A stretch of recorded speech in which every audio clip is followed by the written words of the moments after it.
What happens to you as you stroll merrily on your way through life? Well, what happens is that as you're moving from point A to point B, you encounter things.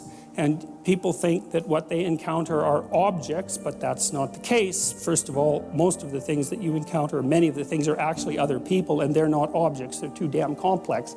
And even apart from the social world, the things that you encounter aren't objects. They seem to be something more like tools or obstacles.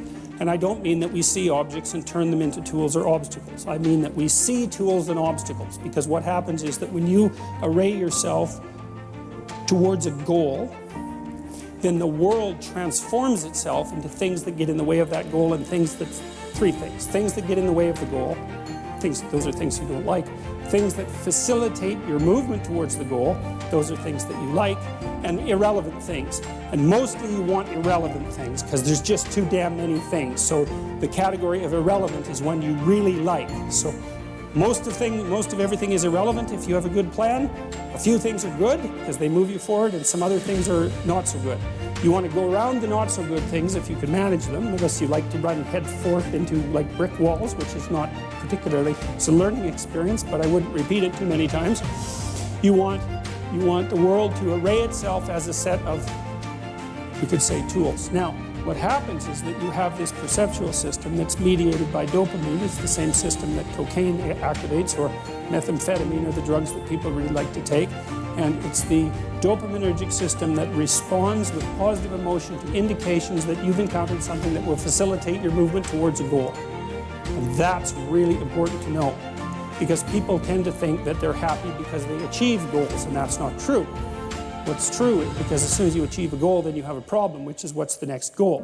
And that's actually a big problem. You encounter that as soon as you graduate from university, for example. That's right. I made this joke before. Graduation day, you're like king of the university hierarchy, undergraduate hierarchy. Day after, you're unemployed potential Starbucks employee, right? So it's like, so obviously the accomplishment per se as a source of reward is problematic, because when you accomplish, you run the frame to its end, and then you have the problem of needing a new frame. So that's a problem. But if what you're encountering instead are things that will move you along your way, it's like, hey, that's great, and that's where you get your positive motivation. And so that's really that's so much worth thinking about. You could think about that for a year, and that wouldn't even be enough to think about it, because here's what it means.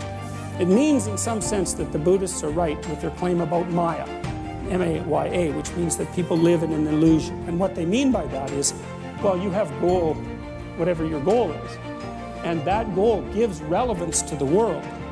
And you could change the relevance of the world in a snap, just by changing your goal. You can do that. And so then you think, well, it's sort of an illusion, because you can just change it. Now, you don't want to push that line of argumentation too far, because even if the specific point can be changed, the fact that you're in one of these frames cannot be changed. And so you have to be in a frame, although you get to pick the frame. So there's still an absolute there, which is that you have to be in a frame, and that is not a trivial absolute. It's a very major absolute. So then you think, okay, all of your positive emotion is going to be experienced in relationship to the goal.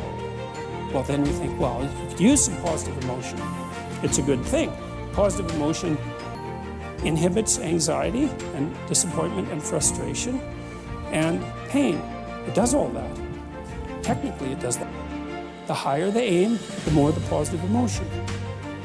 So that's you think, well, why should I bother? Why should I bother doing something lofty and difficult? It's like, because it's worth it.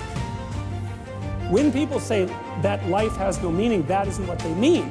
What they mean is, I'm suffering stupidly and intensely, and I don't know what to do about it. Well, the suffering is meaningful. It's just not the kind of meaning you want. So how do you get out of that? You note the baseline of suffering, which is very, very, very, very high. And then you say to yourself, okay, I need to do something that justifies that. And that's not so easy, because the baseline for suffering is high.